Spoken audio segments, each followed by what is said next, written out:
She did not know how long her body could keep fighting the cold. Only one truth remained clear in her fading mind. If she closed her eyes again, the snow would claim her.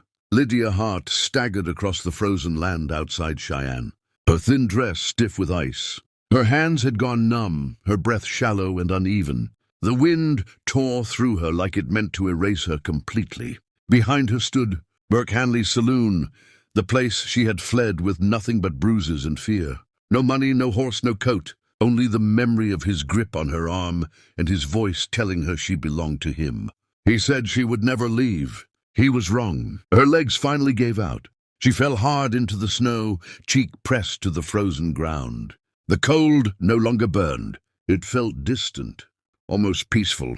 Not like this, she begged silently. Not here. Then came a sound, hooves, then footsteps crunching through ice. A voice cut through the storm.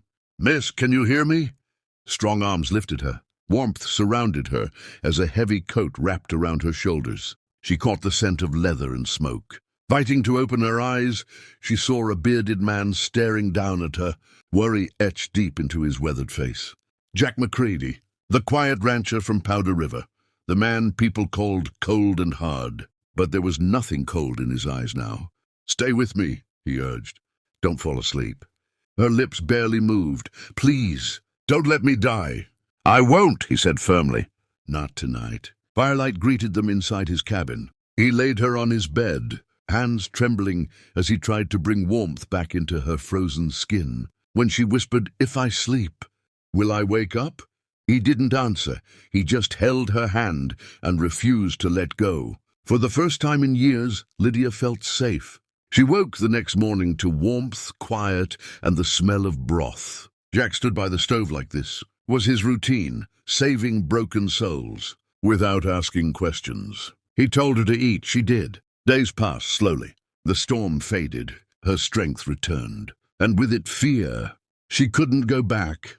Cheyenne meant Burke. When she finally told Jack the truth, he listened without interrupting. Then he simply said, "You can stay. Work if you want. No trouble." Hope flickered to life. But peace never lasts long. Burke came riding in with hate in his eyes and Lydia's name on his tongue. He tried to take her by force until Jack stepped in.